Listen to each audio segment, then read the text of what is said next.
Salam dəyərli dostlar. Deməli belə bir sual paylaşmışdıq. Uyğunsuz variant istəyir bizdən. Gəlin bərabər tapaq. Deməli, uyğunsuzluğa diqqət edəcəyik. A variantında mənsup şəkilçisi qəbul etmiş 3 söz var deyir. Fərqi yoxdur hansının ilk hissəsi, yetər ki mənsup şəkilçisi olsun. Qızlar sözü, vaxtlar sözü və dərdlər sözünə fikir versək, biz bilirik ki mənsup şəkilçi sözün qarşısında yiyəlik halı olur. Yəni yiyəlik halı sözə bağlı olur. Biz bunu artıra bilərik. Məsələn, onların qızları, onların dərdləri, onların vaxtlarından demək olar. Eyni zamanda ata-ana özü də burada sahiblik məzmunu daşıyır. Yəni 3 dənə mənsup şəkilçi sözü bir cümlədə görmüş oluruq. Bu yüzden A variantını silək. Bu balaca kənd onları xoş rəftarına, rəhimliliyinə görə sevirdi. 3 isim işlənmişdir deyir. Baxaq, bu əvəzlikdir.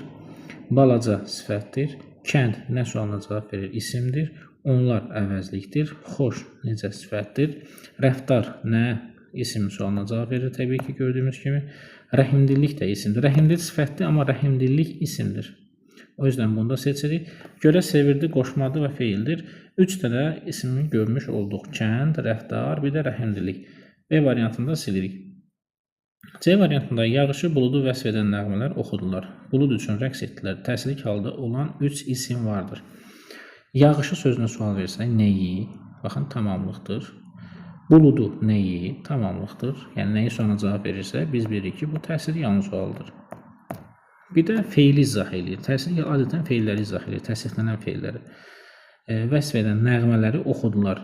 Nəğmələri nəyi oxudular? Burada nə sualına cavab verəcək, amma biz bunu çevirə bilərik müəyyən yəlik hala. Bu da tamamlıqdır. Deməli, 3 dənə təsirlik halda söz var. Burada nəğmələr sözü sizi çaşdıra bilərdi. Nəğmələr sözü qeyri-müəyyən təsirlik haldadır və nə sualına cavab verir.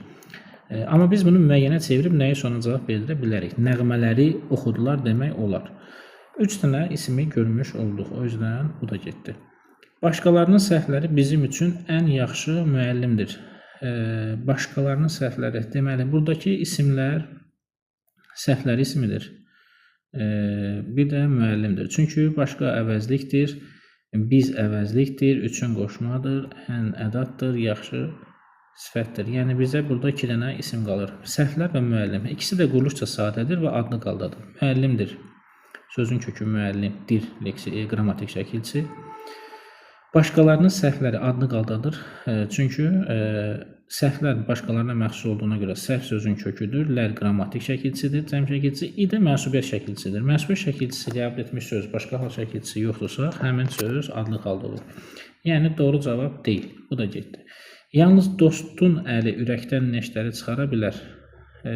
Yalnız dost